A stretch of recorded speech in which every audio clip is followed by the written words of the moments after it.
오늘 같이 나눌 하나님 말씀은 요한복음 7장 14절에서부터 24절에 있는 말씀까지 보도록 그렇게 하겠습니다. 여러분 가지고 계신 성경 156페이지경에 있습니다. 156페이지경에 있는 요한복음 7장 14절에서 24절에 있는 말씀까지 보겠습니다. 찾으셨으면 제가 봉독해 드리겠습니다. 이미 명절의 중간이 되어 예수께서 성전에 올라가사 가르치시니 유대인들이 기히 여겨 가로되 이 사람은 배우지 아니하였거늘 어떻게 그를 아느냐 하니 예수께서 대답하여 가라사대 내 교훈은 내 것이 아니요 나를 보내신 이의 것이니라. 사람이 하나님의 뜻을 행하려 하면 이 교훈이 하나님께로서 왔는지 내가 스스로 말함인지 알리라. 스스로 말하는 자는 자기 영광만 구하되 보내신 이의 영광을 구하는 자는 참되니 그 속에 불의가 없느니라. 모세가 너희에게 율법을 주지 아니하였느냐? 너희 중에 율법을 지키는 자가 없도다. 너희가 어찌하여 나를 죽이려 하느냐? 무리가 대답하되 당신은 귀신이 들렸도다. 누가 당신을 죽이려 하나이까? 예수께서 대답하여 가라사대 내가 한 가지 일을 행하며 너희가 다 이를 인하여 괴히히 여기는도다. 모세가 너희에게 할례를 주었으니 그러나 할례는 모세에게서 난 것이 아니요 조상들에게서 난 것이라. 그러므로 너희가 안식일에도 사람에게 할례를 주느니라. 모세의 율법을 폐하지 아니하려고 사람이 안식일에도 할례를 받는 일이 있거든 내가 안식일에 사람의 전신을 건전케 한 것으로 너희가 나를 노여워하느냐? 외모로 판단하지 말고 공의의 판단으로 판단하라 하시니라. 아멘. 오늘 우리는 이 본문을 가지고 공의로 판단해라. 누구를 공의로 판단해야 되냐면 예수를. 요즘 같은 세상에 우리 예수 믿는 사람들이 그런 얘기를 하죠. 내가 예수를 믿어보니까 참 좋다. 내가 예수를 알기 전에는 나는 어땠을까? 정말 예수를 안 믿는 사람은 왜 안 믿을까? 이런 안타까운 마음들 아마 여러분 가지고 있을 거예요. 그런데 생각해 보세요. 여러분이 그런 마음이 들기까지에는 여러분들도 지금 예수 믿지 않는 그 사람들의 모습과 동일한 모습이었다는 겁니다. 그 사람들이 예수를 믿지 않는 이유들 가운데 하나는 우리 예수 믿는 사람들을 보고 이렇게 얘기합니다. 정의롭지 못하다. 공의롭지 못하다. 정직하지 않다. 이런 이야기들 합니다. 사람들은 우리 예수 믿는 사람들에게 대해서 좀 더 정의로웠으면 좋겠다. 이렇게 얘기를 합니다. 그런데 그 사람이 요구하는 정의로워야 된다는 게 뭘까? 이게 참 중요한 것입니다. 그 사람 입장에서 정의로워야 되고 공의로워야 되고 정직해야 된다라고 하는 것은요. 대부분이 그 사람 입장에서 정의로워야 된다는 것입니다. 우리가 성경에서는 정의, 공의라는 여러 단어가 나옵니다. 그래서 정의롭다, 공의롭다 이렇게 얘기하니까 사람들은 또 자기 입장에서 자기에게 편리하면, 자기에게 유익하면 그게 정의로운 것이라고 이렇게 생각하고 있다는 것입니다. 성경도 그걸 정의로 생각하고 있는 줄 착각하고 있다는 겁니다. 생각해 보세요. 여러분, 정의라는 게 일정합니까? 일정하지 않습니까? 공의라는 게 일정합니까? 일정하지 않습니까? 일정하지 않습니다. 똑같은 행동을 놓고 난 다음에요. A라고 하는 사람의 입장에서 보면 공의로울 수 있지만 B라고 하는 사람의 입장에서 보면 자기가 그 공의로 인하여 피해를 입게 되면 그것은 공의가 아닙니다.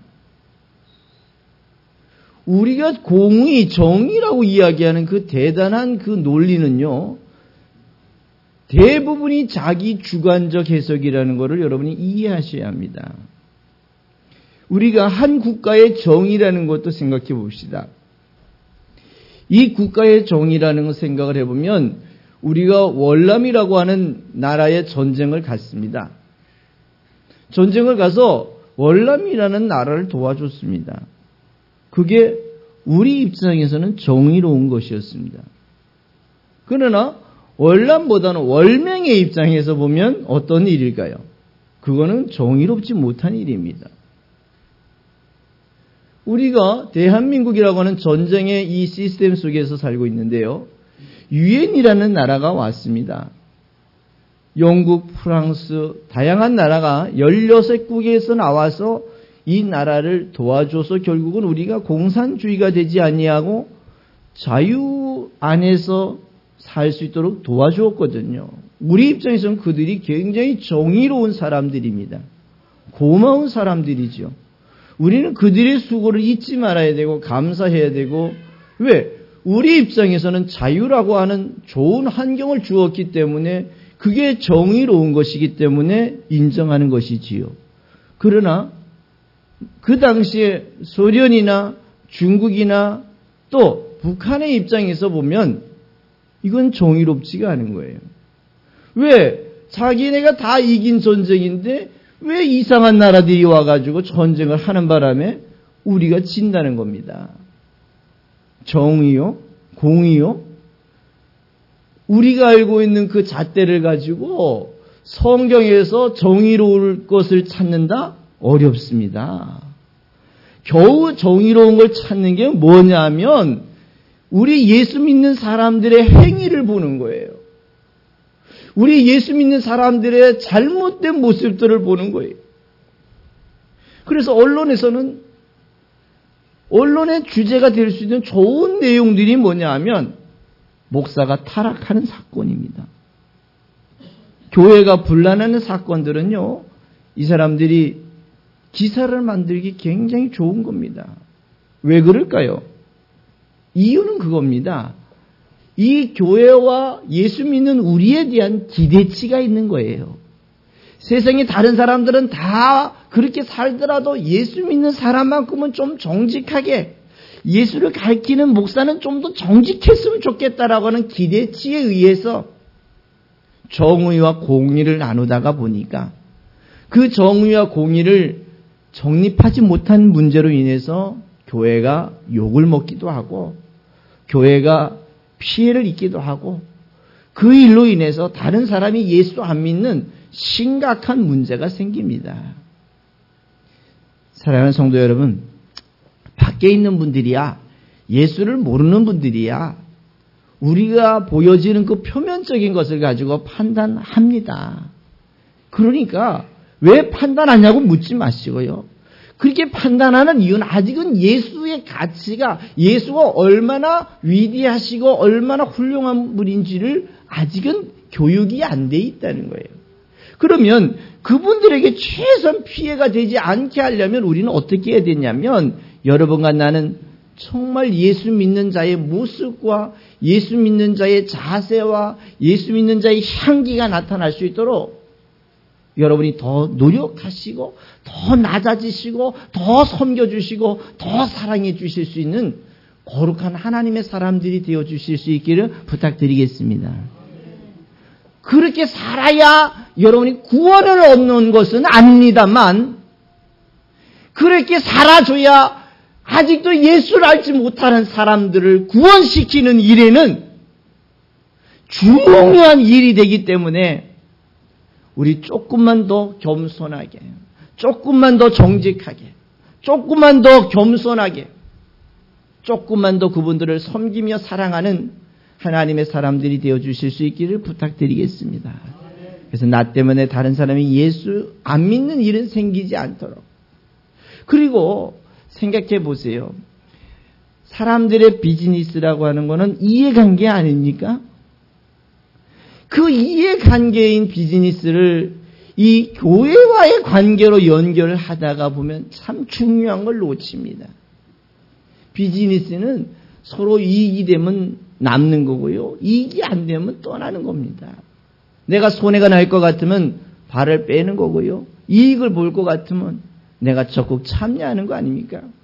그런데 그게 교회 안에서 이루어진다고 생각하면서 결국은 그런 기대 때문에 본질인 예수를 놓치는 일들이 생기지 않기를 정말 간곡하게 부탁드리겠습니다. 교회는 여러분이 어떻게 됐든 간에 예수를 잘 알게 하려고 하는 게 교회고요.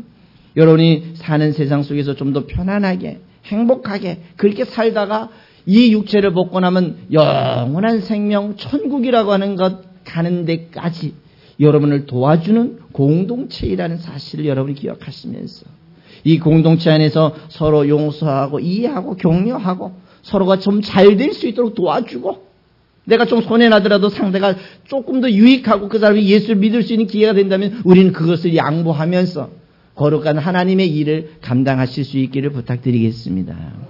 너무 깍쟁이처럼 살지 마세요. 너무 자기 욕심만 채리며 살지 마세요. 그러나 오늘 우리가 공의라고 하는 이 정의는 우리가 다시 한번 나눠 보셔야 합니다. 성경에서 얘기하고 있는 이 정의, 공의라고 하는 것은 지금까지 제가 말씀하신 그 정의와 공의는 아닙니다. 지금까지 제가 말씀드린 것은 우리 예수 믿는 사람들이 예수 믿지 않는 사람들에게 예수 믿게 하게 하기 위한 방법이지 그게 우리 성경에 이야기하는 정의롭다, 공의롭다 이렇게 이야기하지 않습니다. 성경에서 이야기하는 정의라고 하는 것은 기준이 하나입니다. 성경에서 얘기하는 공의롭다라고 하는 것 기준은 하나입니다. 두 가지도 아닙니다.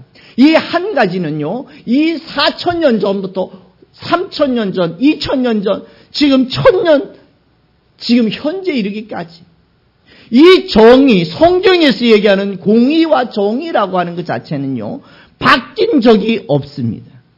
바뀌어서도 안 됩니다. 우리가 이야기하는 정의와 공의는 작년만 해도 정의로웠던 것들이 올해는 공의롭지 못한, 정의롭지 못한 일들이 되는 경우가 비일비재합니다. 그게 뭔지 아시죠? 법이 바뀝니다. 법이 바뀌는 거예요. 예를 들면 전에는 부동산을 취득해서 취득세를 안 내면 범법자가 됩니다. 불이한 자가 됩니다. 이제 조금만 기다리시면 취득세를 안 내도 된답니다. 그때 안 내면 그게 불법일까요? 그게 정의롭지 못한 것일까요? 법이 안 내도 된다고 얘기했습니다. 우리가 이야기하는 정의와 공의라고 하는 그 자체는 국가가 법을 어떻게 세우느냐에 따라서 바뀝니다. 사람이 어떤 환경에서 하느냐에 따라서 바뀝니다. 그러나 성경에서 이야기하는 공의로워라, 정의로워라 하라고 하는 그 공의와 정의는 지금 하나님의 역사가 시작되는 그 시점부터 오늘 지금 시점까지, 아니 지금 시점에서부터 앞으로 1000년 후에 이 세대가 지나가는 그 시점까지 바뀌지 않는 법이 하나 있는데 그 법이 공의로운 법이고 정의로운 법입니다.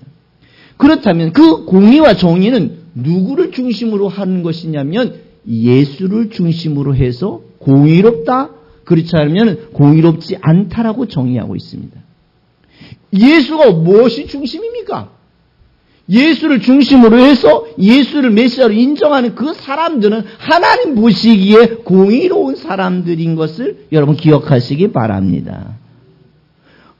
공의롭지 않다라고 하는 그 자체는 뭐냐면 하나님이 보시기에 하나님이 보낸 예수를 메시아로 인정하지 아니하면 하나님 보시기에는 그 사람이 공의롭지 않은 사람들인 것입니다.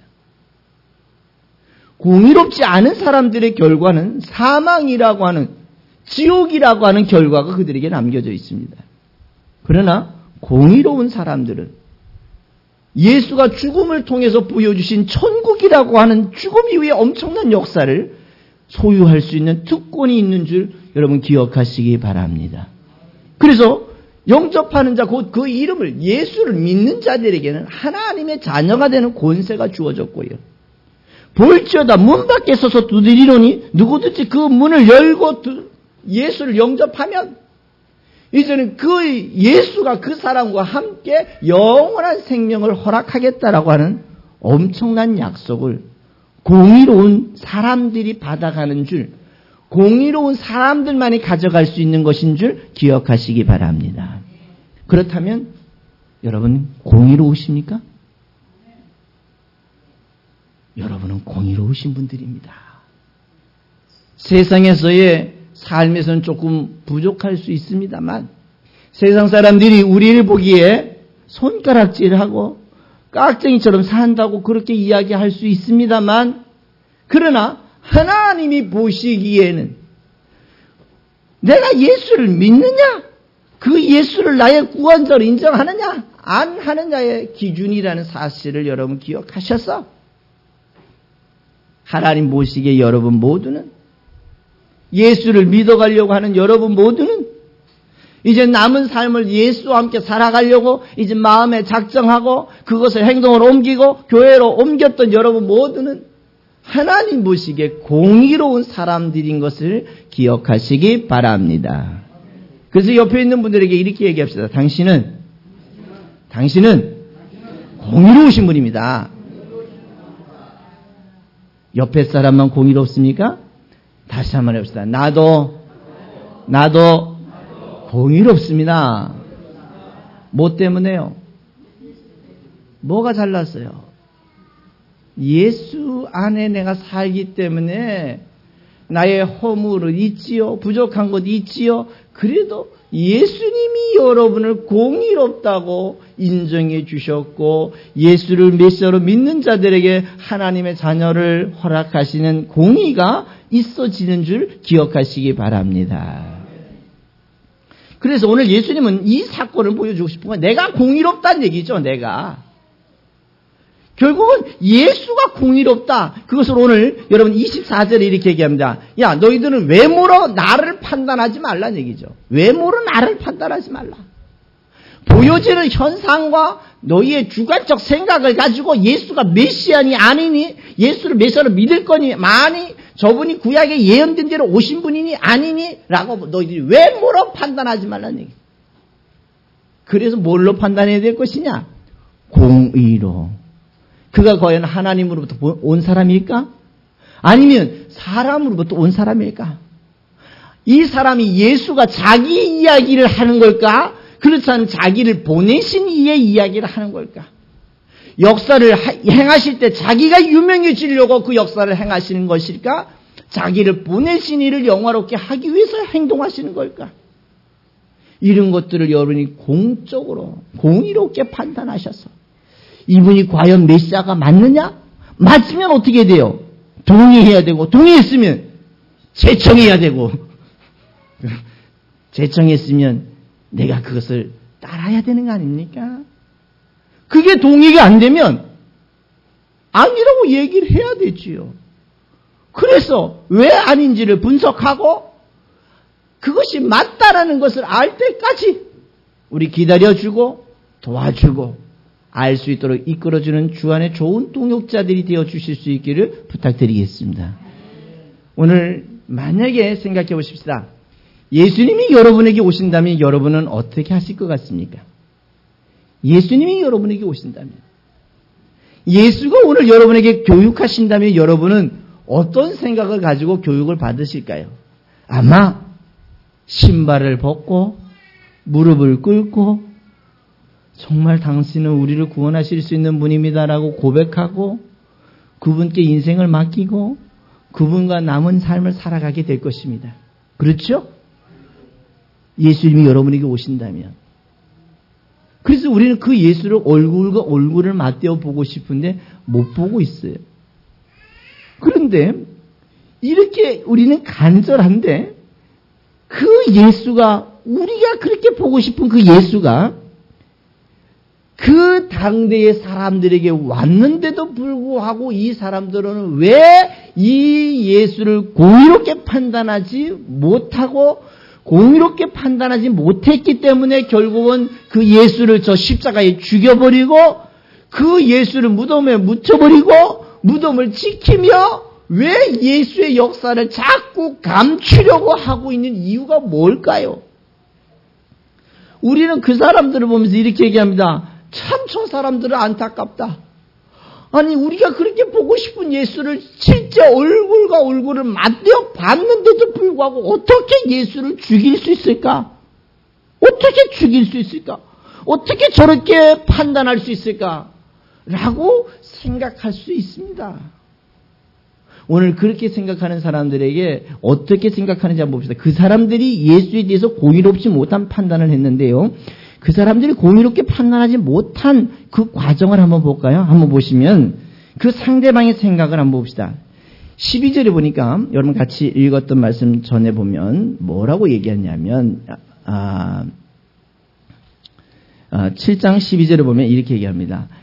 이 예수에 대해서 어떤 사람은 좋은 사람이라 어떤 사람은 미혹하는 사람이라고 이렇게 얘기합니다.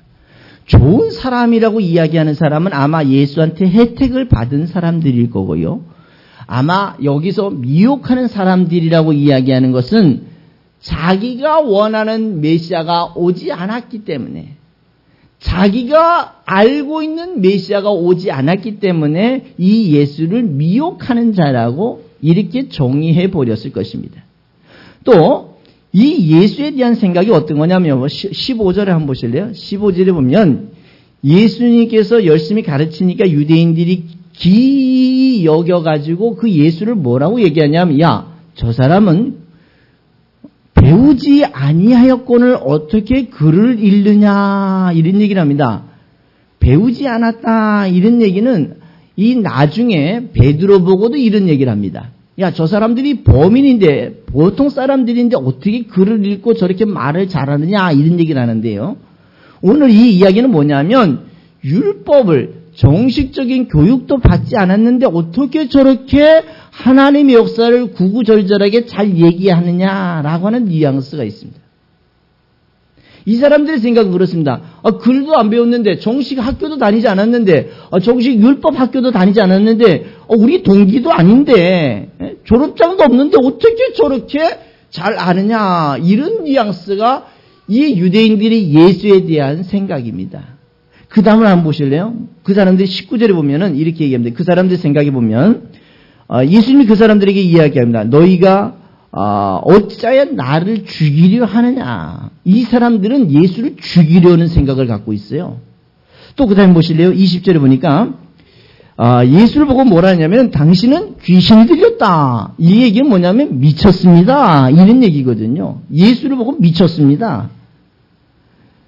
결국은 예수님이 이 사람들을 뭐라고 하냐면 24절에 보니까 너희들은 외모로 판단하는 사람들이다, 이 얘기입니다. 누구를요? 예수를 자기가 원하는 주관적 기준으로 판단을 하다 보니까 예수가 가지고 있는 가치를 놓쳐버린 거예요. 세상 사람들이 왜 예수를 안 믿느냐라고 이렇게 얘기하고, 예수 믿다가 떠난 사람들에게 왜 예수를 떠났느냐라고 이렇게 물어보면요, 그 사람들이 한결같은 이야기가 그렇습니다. 예수 믿는 사람들이 정직하게 바르게 살지 않았기 때문입니다, 이렇게 얘기합니다. 정말 그런 얘기를 들을 때는 우리 가슴 아픕니다. 우리가 정말 바르게 살아야 된다는 사실에 대해서 정말 통감합니다. 그러나 더 안타까운 것은 그 예수를 믿고 교회를 다니고 설교를 듣는 시간 속에서 예수가 얼마나 위대한지, 예수가 우리에게 무엇을 주실 수 있는 분인지, 그 엄청난 비밀을 못 배우고 못 가르치고 못 가져갔다는 게 더 안타까운 일입니다. 만약에 생각해 보세요. 우리가 누가 이 일을 하면 헌금을 한 덩어리씩 준다고 이야기합시다. 그러면 그 사람 이 일을 합니다. 그렇죠? 그 일이 힘이 들어도 합니다. 고통스러워도 합니다. 괴로워도 합니다. 땀이 나도 합니다. 누가 옆에서 약을 올려도 나는 그 헌금 덩어리를 얻기 위해서 일을 합니다. 정말 욕을 먹어가면서도 할 겁니다. 누가 떠밀어서 오지 말라 그래도 어떻게 합니까? 나는 이 일을 해야 합니다. 왜요? 헌금이 있으니까.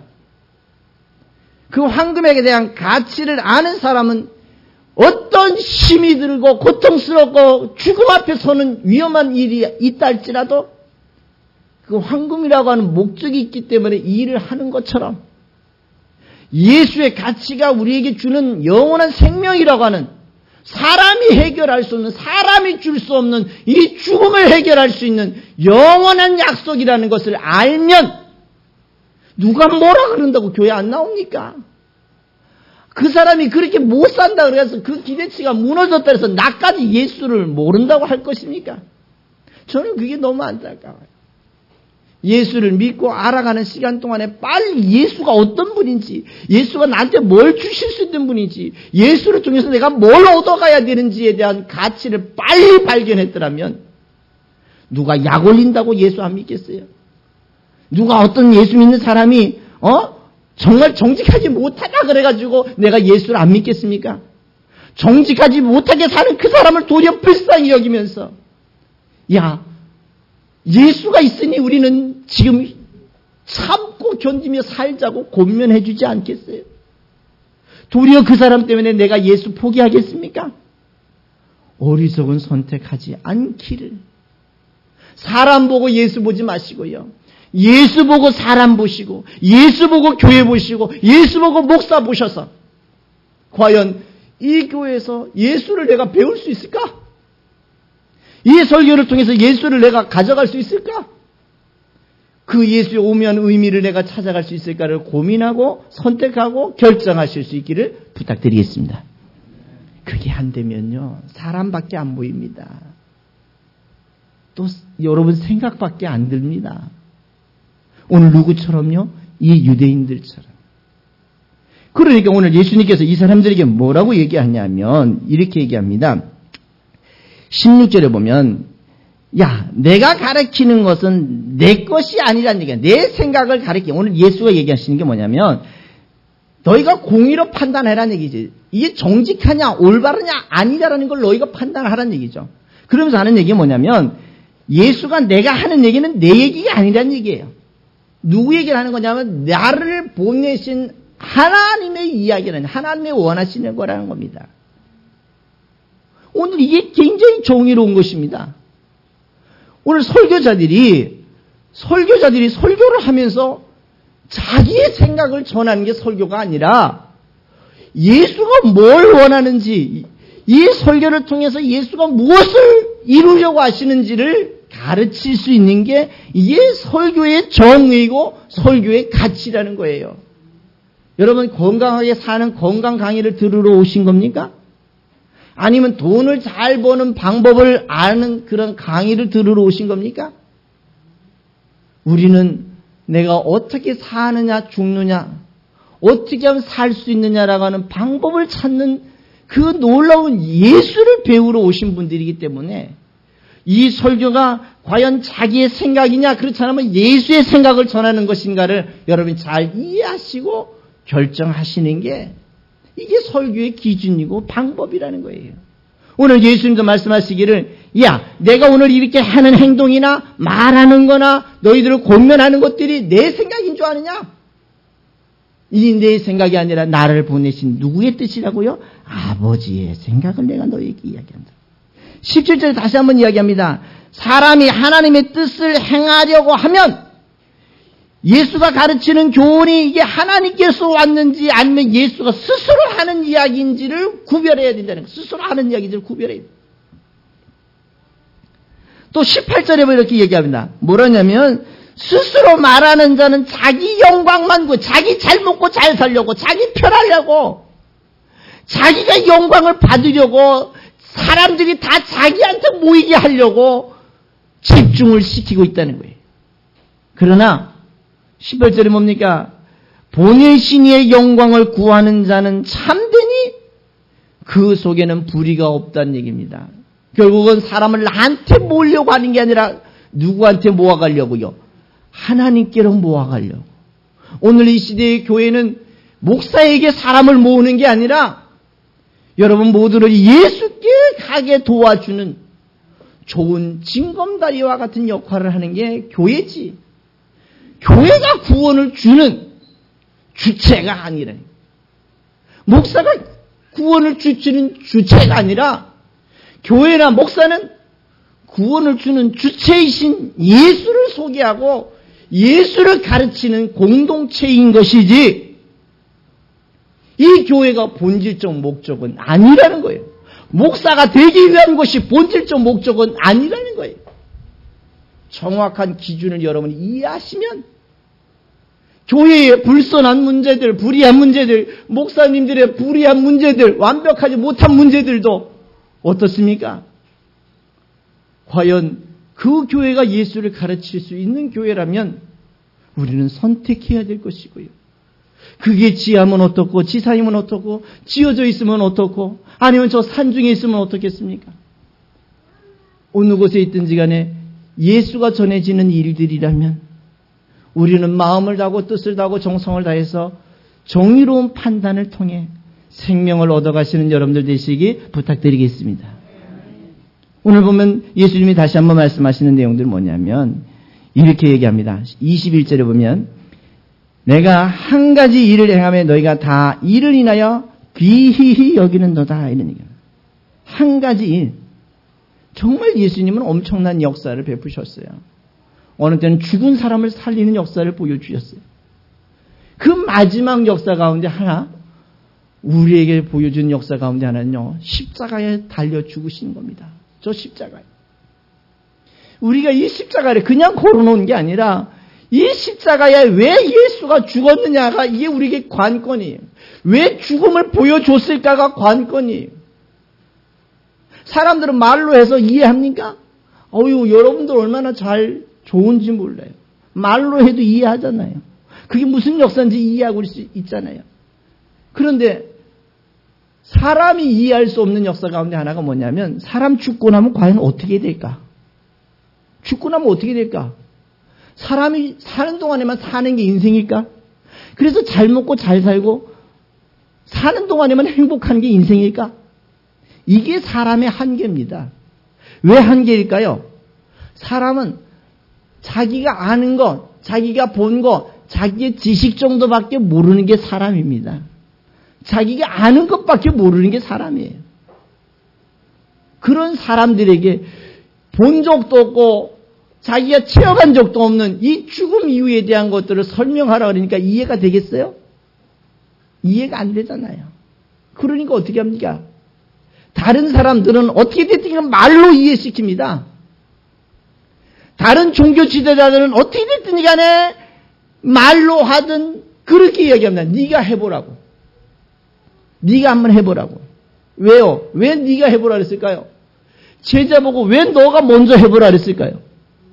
대안이 없으니까 자기도 모르니까 너부터 해보고 네가 잘 되면 나도 따라갈 거고 네가 잘 못 되면 나도 안 따라가겠고 이게 종교 지도자들의 제자들의 향한 교육 방법이었습니다. 교육 방법이었어요. 어느 날 죽음 위에 뭐가 있습니까? 라고 물으니까 야, 네 눈 위에 눈썹의 개수는 몇 개니? 모르겠는데요. 눈썹의 개수도 모르는데 무슨 죽음 이유를 알려고 하겠니? 이게 지도자들의 사상입니다. 그러나 오늘 여러분과 내가 믿고 있는 예수는 어떻게 하셨어요? 당신이 죽어 봐주겠다고 얘기했어요. 당신이. 이게 다른 종교와 우리 예수와 차이점이 여기 있습니다. 착하게 살아라, 깨끗하게 살아라, 윤리적으로 도덕적으로 정직하게 살아라. 우리 기독교인들이 다른 종교에 있는 사람들보다 못 따라갑니다. 다른 종교에 있는 사람들은요, 목숨 걸고 지킵니다. 왜? 그렇게 해야 덕을 쌓고, 그렇게 해야 좋은 데로 가고, 내가 잘못되면 조상 때부터 내가 뭔가 잘못된 게 있다라고 가르쳤기 때문에 잘못되는 것에 대한 숙명론을 받아들이는 거예요. 내가 이렇게 일이 안 되는 일은 내가 무슨 조상의 업이 있거나 내가 전생에 뭔가 잘못됐다고 가르치는 그 시스템 속에서 자기가 개선하고 노력하려고 하는 의지가 없다는 겁니다. 잘 돼도 조상 탓이고 못 돼도 조상 탓이고. 그러나 우리가 믿고 있는 예수는 어떻게 하셨어요? 따라해 봅시다. 내가 너희에게 보여줄게. 이게 중요한 관건이에요. 저 십자가 지면서 내가 보여줄게. 오늘 예수님께서는 이런 엄청난 역사를 우리에게 보여주셨습니다. 가르쳐 주셨습니다. 그렇다면 이제 우리는 공의로운 판단을 하셔야 합니다. 나는 과연 어떤 게 공의로울 것인가 한번 선택해 보셔야 합니다. 내가 교회를 다니고 안 다니고 하는 게 더 중요한 게 아니라 더 중요한 거는 이 교회가 가르치는 예수를 내가 선택할 것이냐 아니냐가 여러분 정의로운 공의로운 판단이 되시기를 부탁드리겠습니다. 오늘 이 유대인들이 예수를 자기 주관적으로 자기가 가지고 있는 지식의 한계적인 것으로 예수를 정죄하고 예수를 포기시키고 예수를 죽여버리면 끝이 날 줄 알고 결정해버렸지만, 그러나 오늘 우리는 과연 예수를 어떻게 믿을 것인가? 예수를 통해서 내가 무엇을 얻어가야 될 것인가? 예수가 보여주신 최고한 가치는 무엇인가? 여러분이 발견하셨어. 이제 내가 예수를 믿을 것이냐? 내가 예수를 안 믿을 것이냐? 내가 내 인생을 예수께 맡길 것이냐? 그렇지 않으면 내 마음대로 한번 살아보다가 죽기 전에 돌아올 것이냐?